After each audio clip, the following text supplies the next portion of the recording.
Hi there, this is Mr. Derbyshire, and I'm going to be leading you through this next lesson in this topic that we're working through currently called Unicellular Organisms. And today's lesson title is Protoctists. Okay, so when you're ready, we'll make a start. If you want to pop the title at the top of your page, and we've got two starters for you to have a go at here. Okay, so starter A says, are most Protoctists multicellular or unicellular? And what does this mean? So you can be thinking back to the stuff that we covered in our first lesson together in this topic. And starter B says, what is the key difference between protoctists and bacteria? It's a little clue there that says what is found in protoctists but not in bacteria. The diagrams above those two boxes are kind of pointing to the key difference here. So try and think about what should be in that box that's being labeled in all three diagrams. Okay, I'm going to give you a couple minutes to have a go at that. So if you want to press pause on the video, and then we'll go through the answers in just a moment. Okay, so you hopefully remember from our first lesson in this topic that protoctists fall into the category of unicellular. While some of them are multicellular, the majority of them are in fact made of one cell. And you can see there's a couple at the top of the board here. We've got a paramecium on the left, the far right, we've got an amoeba. And for starter B, let's have a little look. The key difference between protoctists and bacteria, what is labeled on all three, and the answer was the nucleus. So if you remember, protoctists have their DNA stored within the nucleus in the center of their cell, whereas bacteria, then they don't have a nucleus. Their DNA is found free floating in the cytoplasm as chromosomal DNA and plasmids. Okay, so these are the three objectives that we need to hit in this little lesson. Okay, so the first one, we're going to describe the functions of the common parts of protoctist cells. We're going to describe how algae make their own food and the importance of this. And then lastly, we're going to explain what bioaccumulation is and how it works in food chains and food webs. Okay, so I'm just going to leave this for you to copy for a few minutes. We're going to be filling this in as we go over the next few slides. So if you just want to pause the video again, and if you can just copy down this table with feature, method, and example at the bottom, you've got some of this filled in already. We're going to be going through the next few slides and just finding a little bit more about how these different types of cells move around. And so if you want to pause that now, you can start copying that down and we'll fill it in as we go.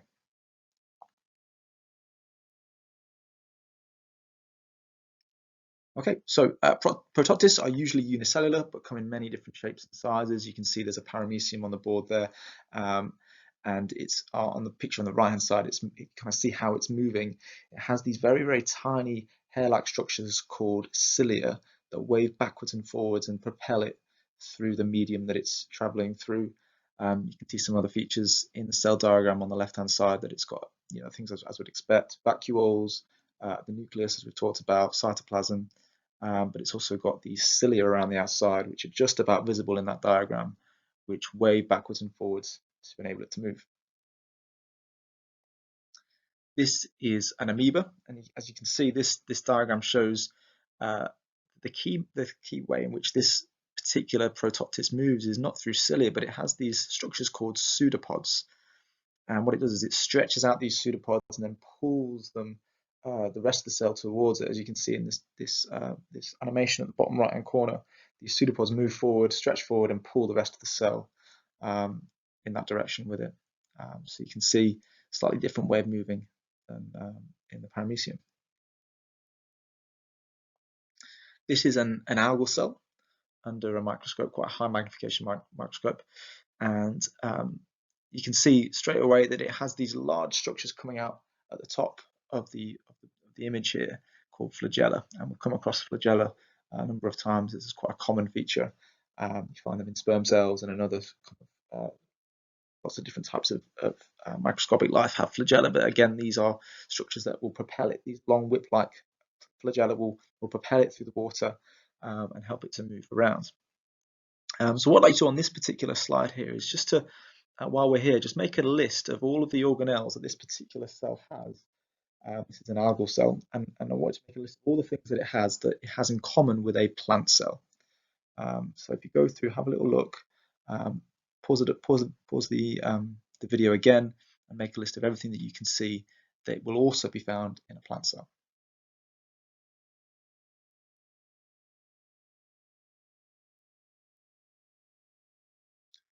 Okay, so hopefully you noticed the following features. Plant cells will have all of these things, and they share these in common with algae. A cell wall, a cell surface membrane, a nucleus, chloroplasts, a mitochondria, a vacuole, although plants will have a much larger one, and cytoplasm. Although we can't see that in the diagram, all of those organelles will be suspended within cell cytoplasm as well. So we're going to be talking a bit more about this particular type of protoctist in a little while, but you can see it's in many ways very similar to a plant cell, but you notice it's not categorized as a plant. This is a single-celled organism, which means that it can't be put into that category. All plants are multicellular, and so therefore algae kind of comes into this group of protoctists because of the fact that it's unicellular. Okay, so I hope you were paying attention on that last slide, because what I'm going to ask you to do now is to try and recall as many of those different structures as you can, all those different organelles that were just labeled. So try and do it without going back and having another look. Try and do it from memory. Label as many of the different structures you can see on that diagram. And there's an extension at the bottom there which says, given what you know about plants in food chains, predict the importance of algae in nature. So once again, if you want to pause the video, spend a bit of time drawing that diagram, and then annotate as much of that diagram as you can, and we'll go through it in a minute and see what you can remember.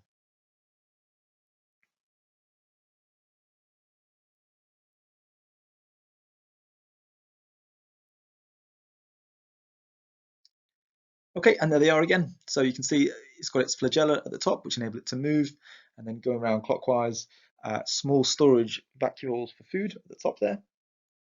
The black spot in the middle is its nucleus, which obviously contains the genetic information, acts as the control center for the cell. It's got this large structure here, which is really a large chloroplast. Chloroplast contains this pigment called chlorophyll, which it uses to trap sunlight to carry out the process of photosynthesis that we'll talk about in a moment. Coming back around the other side, we've got the cell surface membrane, the cell wall, mitochondria in the middle, which is the site of respiration for the cell, and then it has that red spot at the top there, which is kind of unique to algae, really, which is this eye spot to enable it to detect light. It has a sensitivity to light, and it's able to swim towards light, and that light spot helps it to do that.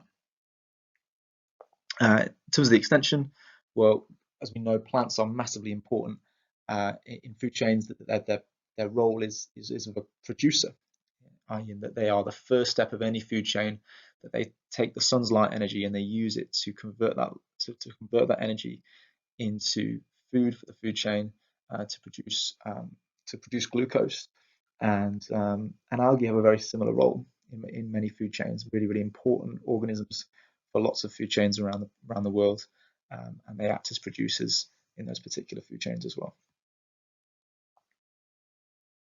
Okay, so here's the slide we had a while ago, now completed. So hopefully you've managed to fill this in. If not, you can copy some of this stuff across, any bits that you're missing. You can see the three main features we've got there are cilia, and the way that this structure works are these tiny hair-like structures on the surface which wave and ripple to cause movement, and the example that we came across was paramecium. We've got the pseudopods, which are strands of cytoplasm that stretch out and pull the cell in a particular direction, and we find those in the amoeba. And then lastly, we've got the flagella, which is a long whip-like structure that allows the protoctist to move itself along, and we find that in some types of algal cells.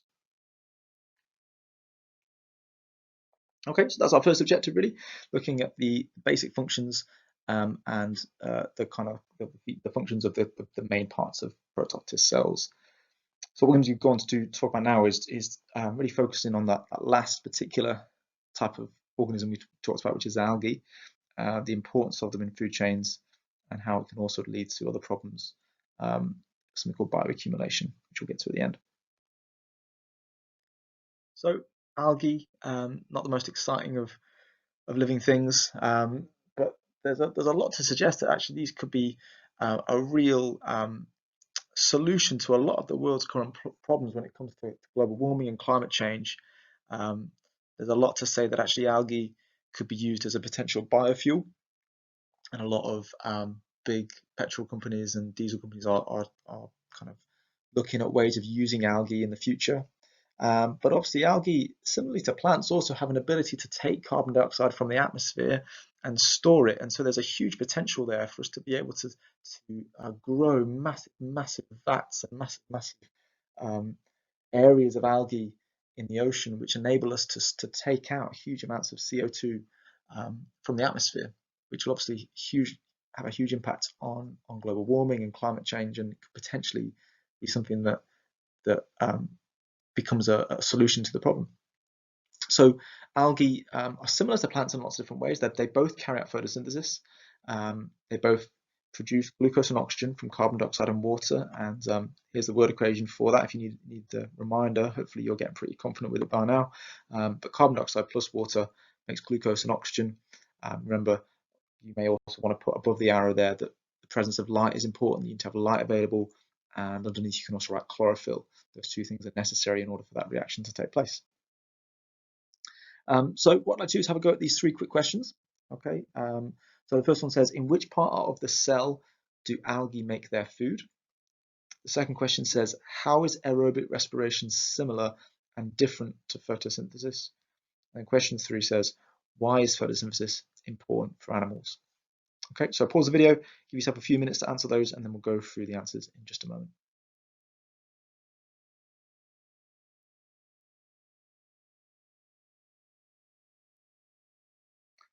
Okay, so here we go. Answers to questions 1, 2, and 3. So the first question said, which part of the cell do algae make their food? And the answer we're looking for there is it's the chloroplasts. Chloroplasts is where photosynthesis takes place in both plants and algae. Question 2 says, how is aerobic respiration similar and different to photosynthesis? Hopefully this was highlighted to you when you covered photosynthesis earlier in the year. But these two reactions both have to take place in order for plants and algae to survive. It's not one or the other. And these two reactions are opposites, i.e. the reactants of respiration are the products of photosynthesis and vice versa. So the reactants of each process are the products of the other. The way in which they are different, the way in which aerobic respiration is different to photosynthesis, is that respiration releases energy from glucose, whereas photosynthesis absorbs and stores energy. Question 3, why is photosynthesis important to animals? You had to say, for your first point, it produces sugars in plants, which animals eat to get energy, and it produces oxygen that animals need for respiration. So animals are hugely reliant upon plants and algae for two main reasons. Firstly, for oxygen, the oxygen that we breathe. Without plants and algae, there wouldn't be able to have life. We wouldn't be able to have life on Earth because oxygen wouldn't be in the atmosphere. But also, in terms of food chains, that they provide the glucose that's then passed up through the food chain, through primary to secondary to tertiary consumers, and eventually top predators. And it's that input of glucose into the food chain that enables animals to have a source of food. A little bit more about how they respond to their environment here. So protoctists have an ability to sense changes of particularly light in their environment. We talked about that light spot that they had on the diagram. In the animation, you can hopefully see on the right hand side of your screen, you can see algae swimming towards light. They're detecting that there's a light source above them, and they're moving upwards in the water, swimming towards it using their flagella in order to give them a higher rate of photosynthesis.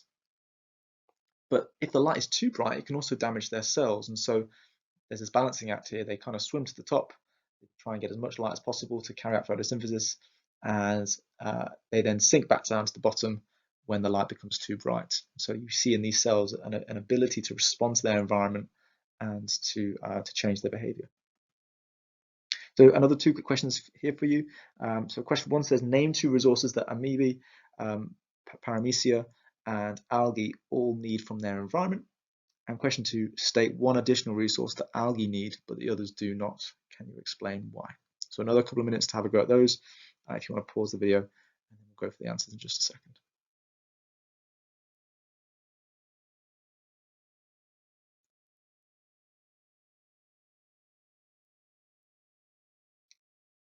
Okay, so in terms of the 2 resources that these 3 types of protoctists all need from their environment, they all need these 3 things. They need oxygen and glucose to enable them to carry out aerobic respiration.